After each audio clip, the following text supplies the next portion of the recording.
Fala turma, sejam todos bem-vindos, você está no canal Conta Aí! Para você que já é nosso inscrito, já deixa o seu like, para você que acaba de chegar, se inscreve no nosso canal, ative o sininho, porque todas as semanas nós vamos ter várias histórias incríveis por aqui.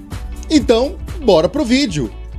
Olá pessoal, tudo bem com vocês? Nesse vídeo vamos falar sobre a história de um dos esportes mais importantes da humanidade, a história do futebol.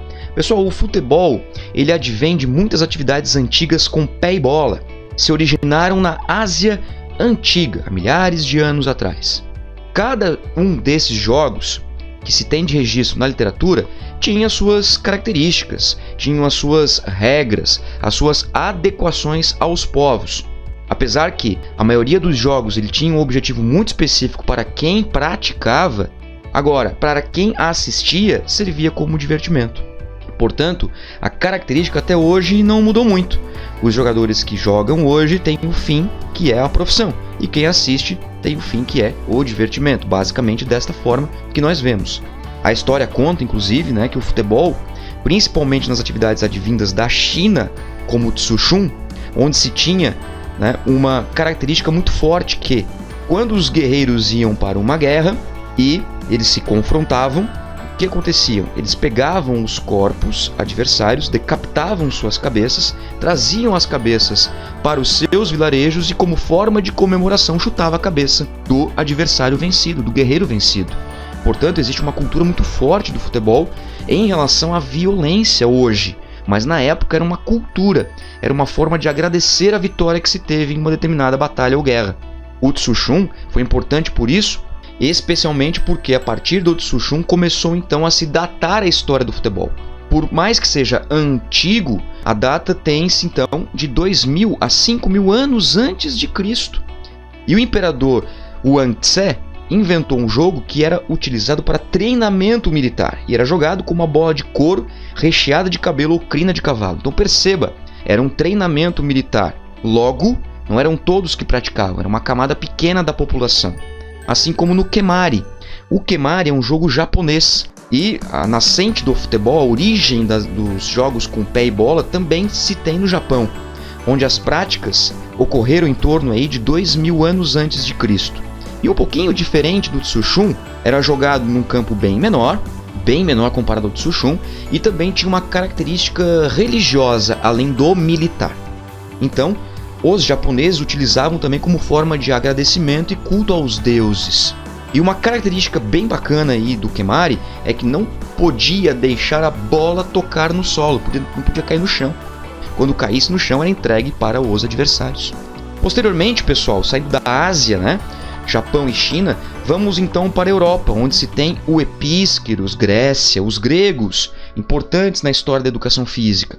A partir dos anos 800 a.C., século VIII, portanto, onde era praticado por duas equipes, e a maioria dos registros da literatura apontam entre 12 a 14 jogadores. Características que são muito parecidas com o que se tem hoje. Era um campo retangular, que é o caso do futebol atual, cujo o objetivo era marcar pontos em traves opostas. Então veja, tinha o objetivo de passar a bola ou objeto jogado em uma trave. E era um jogo considerado muito violento. Jogado por homens fortes, por homens altos, por homens resistentes. Então veja, mais uma vez uma característica para poucas pessoas.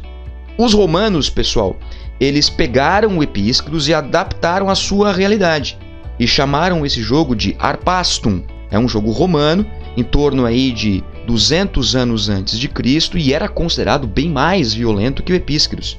Inclusive, a história da humanidade, em alguns pontos importantes, Roma Antiga era um povo bem violento, pessoal?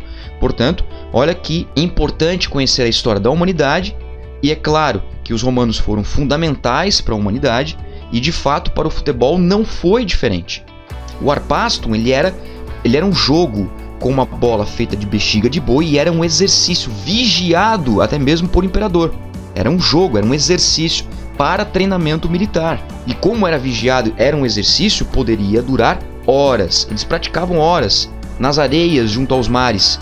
Inclusive, se você observar esta informação, se pode durar horas, entra duas capacidades motoras bem importantes aí: força e resistência. Mais uma vez, os homens fortes e os homens resistentes praticando. Bom, indo para a França, o Sul, né, em torno aí de 50 anos antes de Cristo, já era dividido por posições em campo. Olha só que bacana, vem uma característica bem interessante.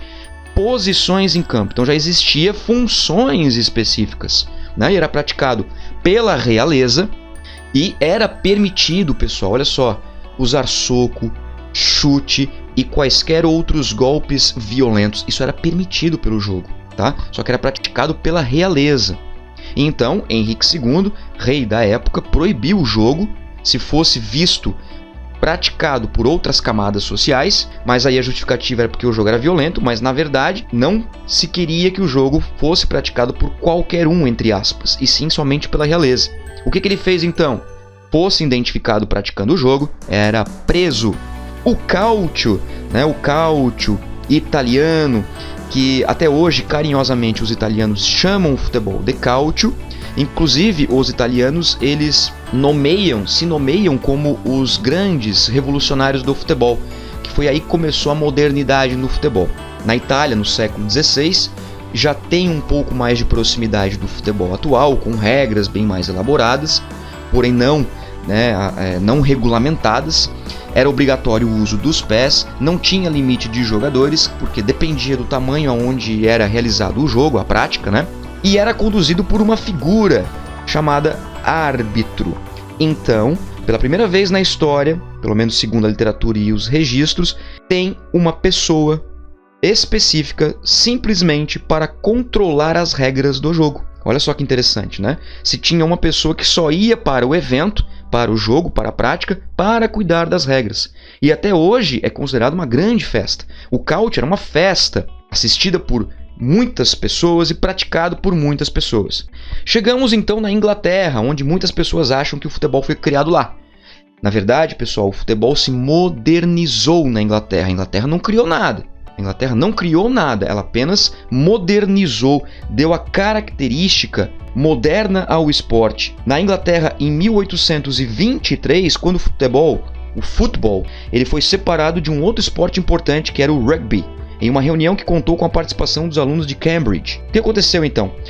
Eles fizeram ali algumas reuniões, né, importantes, ficando proibido o uso de mãos no futebol, distinguindo o futebol do rugby e se tornando dessa forma uma prática da burguesia universitária. Olha só, e em 1848 teve a unificação das regras para que pudesse, né, ter competição entre as equipes, e isso tornou viável o aparecimento do futebol, que foi registrado em Londres no ano de 1863, sendo catalogadas, pessoal, 9 regras. Então precisava-se ter o quê? Uma associação. E foi criada então a FA, a Football Association, a Associação de Futebol. E é claro, né, que nós temos um ponto extremamente importante aí, que é o quê? A modernização do futebol, não só no sentido de regulamentação, mas de prática, galera. Que essa é a questão. Se vocês olharem todas as telas que nós vimos até agora, todos os jogos que nós vimos, eram praticados por poucos, assistido por muitos, mas praticado por poucos. Com a Revolução Industrial, que foi um outro ponto marcante na história da humanidade, o esporte começou a ser difundido por todas as camadas populares, ou seja, mais pessoas que não somente burgueses ou realeza pudessem praticar, e praticaram de fato, deram aquela questão do futebol como um dos esportes mais populares que nós temos. Por isso que o futebol ele se tornou moderno na Inglaterra, e a partir de então muitas coisas aconteceram na história da humanidade. E aí é onde muitas pessoas confundem a história do futebol com a história de atividades com pé e bola. Por que a Inglaterra hoje é considerada como a grande inventora, entre aspas, aí, do futebol? Porque ela desenvolveu um modelo moderno de futebol.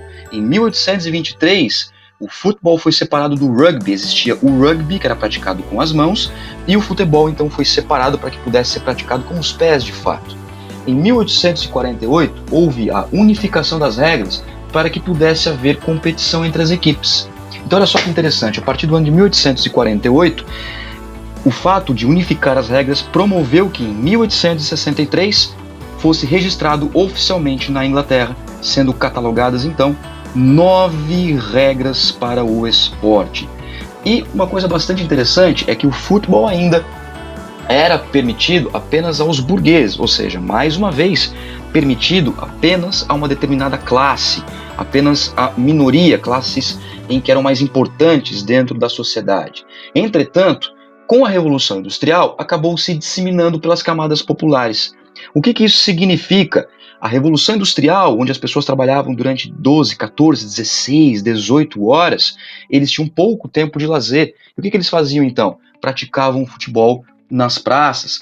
O esporte se tornou popular nesse sentido, porque começou a ser praticado por todos, como é hoje em dia. Passou a deixar de ser praticado apenas por burgueses, apenas pela minoria, e começou a ser praticado pela maioria. Por isso que o futebol é considerado moderno na época na Inglaterra, nessas datas que vocês estão vendo aí. E o futebol, é claro, ele chegou no Brasil. Óbvio, como vocês sabem, o Brasil hoje é um dos países que mais se pratica futebol, seja formal ou informalmente, e o futebol chegou no Brasil. Chegou por meio de quem? Chegou por meio desse camaradinha que vocês estão vendo aqui, esse rapaz importante, que foi Charles Miller, super respeitado na história do futebol. Ele trouxe o futebol ao Brasil no ano de 1894, em São Paulo, ou seja, na cidade de São Paulo. Foi o principal divulgador do futebol e não o seu criador. Charles Miller não criou o futebol. Charles Miller trouxe toda a ideologia do futebol que existia na Europa, que existia na Inglaterra, e trouxe para o Brasil. O que ele começou a fazer então? Na época, Charles Miller trabalhava em empresa de ferrovia. Havia muitas empresas de ferrovia na época. O que ele fez então? Ele chamava as pessoas, ele organizava com as pessoas cursos, ele organizava palestras, organizava reuniões, ou seja, trazia as pessoas de um contexto geral para ensinar, entre aspas, o esporte. Ou seja, trazer toda a ideologia do esporte lá da Europa, da Inglaterra principalmente, tentando instalar de uma forma bastante rudimentar, é claro, aqui no nosso país. Então Charles Miller, ele não foi criador, gente, do futebol, ele foi divulgador. Ele foi para a Inglaterra, estudou o futebol lá na Inglaterra e trouxe todos os seus conhecimentos para ser ensinado aos brasileiros. Na época, como eu falei para vocês, que existiam muitas empresas de ferrovia, o que ele fez? Ele organizou um jogo oficial. E esse jogo oficial, a sua data é em 14 de abril de 1895. Vejam bem, um ano depois já foi marcado o primeiro jogo oficial. Charles Miller era muito sistemático, era muito organizador, isso era muito bom para a divulgação do esporte. Ele organizou os rapazes de uma empresa versus a outra empresa e deu nome aos clubes aí, né? Os nomes dos clubes eram Gas Company of São Paulo contra o São Paulo Railway Company. Ou seja, duas empresas que existiam na época, que trabalhavam em pró da melhoria econômica da cidade de São Paulo e do país como um todo. Ele organizou um jogo oficial, essa foto que vocês estão vendo é de um registro oficial do jogo, e então esse jogo aconteceu nessa data. E olha só, tem até o registro do placar, hein? O placar foi de 4-2 para o São Paulo Railway Company, time claro, né? O time de Charles Miller. Ele não ia entrar num time se não fosse ganhar o jogo, ainda mais que ele trouxe o esporte da Inglaterra. Então, vamos fazer o quê? Vamos dar um Thug Life aí pro Charles Miller, que ganhou o primeiro jogo oficial aqui no Brasil, esse jogo que já aconteceu há mais, né, de 110 anos aí. Esse registro aconteceu nessa data, então, muito bacana a história do futebol no nosso país. E desde então, o Brasil se tornou um grande precursor do futebol. Brasil, terra do futebol, né? Principalmente no século XX. O século XX foi um ponto importante para a história do futebol, principalmente quando o Brasil foi campeão da primeira Copa do Mundo em 1958. A partir de então, o Brasil se tornou um país muito praticante de futebol e até inclusive entre os clubes, não só entre as seleções. O Brasil ele começou a perder um pouco de força, né, no meados da década passada, ou seja, meados ali de 2006, o Brasil começou a perder força, em virtude do esporte ser praticado por diversas nações hoje e ser estudado por diversas nações, o que é mais importante. Hoje nós temos aí o futebol sendo estudado em toda a sua essência. O futebol no nosso país é estudado em todos os seus aspectos, econômicos, sociais, culturais, entre tantos outros que regem efeitos na nossa sociedade, ok? Um dos aspectos bastante estudados hoje, inclusive dentro da área da educação física, é a violência no esporte. Como que nós, como profissionais de educação física, conseguimos trabalhar esses aspectos sociais que está envolvido, por exemplo, a violência. Como vocês viram na história do futebol, o futebol era um esporte violento por si só, em virtude de toda a comemoração que se existia pelo fato da atividade com pé e bola, tá certo? Então o Brasil, ele hoje é um grande investidor do esporte, temos muitas empresas públicas e privadas que investem no esporte, é um esporte que há muitos problemas, mas também há muitas alegrias. Por meio do futebol, assim como qualquer outra prática esportiva, é possível ensinar grandes valores para a sociedade e o profissional de educação física tem muita função direta e indiretamente no desenvolvimento desse esporte, tá ok? Obrigado a todos vocês que ficaram até o final. Compartilhe, se inscreva no nosso canal, ative o sininho para você ficar por dentro de tudo que a gente postar aqui em nosso canal Conta Aí. Muito obrigado e até a próxima.